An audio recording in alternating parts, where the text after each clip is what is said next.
गणेश प्रतिष्ठापनेसाठी मुहूर्त किती महत्त्वाचा असतो, की आपण दिवसभर देखील त्याचं स्थापना करू शकतो? गणेशाची जी प्राणप्रतिष्ठा करायची आहे, म्हणजे आपण जेव्हा घरी मूर्ती आणणार आहोत, तर गणेश चतुर्थी जी येते 27 ऑगस्टला, हो.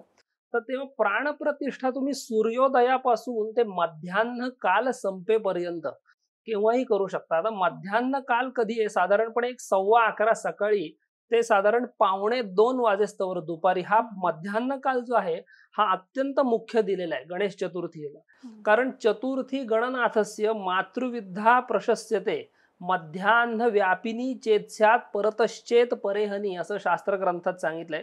मध्यान्ह कालामध्ये विशेष पूजन गणपतीचं होणं महत्वाचं आहे. साधारण 11:15 ते पावणे 2. हं. पण प्राणप्रतिष्ठा जी तुम्हाला करायची ती सूर्योदयापासून तुम्ही केव्हाही करू शकता.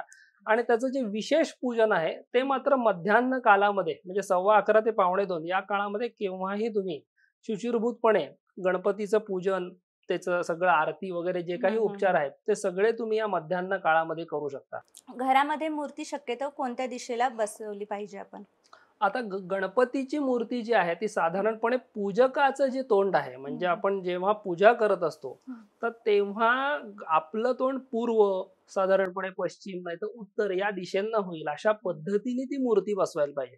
म्हणजे प्रामुख्याने गणपतीचं तोंड दक्षिणेकडे होणार नाही, अशा पद्धतीने तुम्ही कुठल्याही दिशेला त्याचं मुख करून त्याची पूजा करू शकता. हं. परंतु तुमचं मुख सुद्धा पूजा करताना दक्षिण दिशेकडे नसावं, कारण दक्षिण ही यमाची दिशा सांगितली हो. आपल्याकडे. तर त्यामुळे कोणतीही मंगलकृत्य करताना विशेषतः पूर्व किंवा उत्तरेकडे तोंड करून करावीत असं सांगितलंय. हं. त्यामुळे त्या पद्धतीने गणपतीची मूर्ती तुम्ही बसवावी. म्हणजे गणपतीचं तोंड समजा उत्तरेकडे झालं, हं, हं. तर पूजक जर समोर बसला तर त्याचं तोंड दक्षिणेकडे होईल. तर हं. तशा पद्धतीने पूजा करणाऱ्यांनी मग थोडं तिरकं बसायचंय. हं. जेणेकरून पूजा करणाऱ्याचंही तोंड दक्षिणेकडे होणार नाही.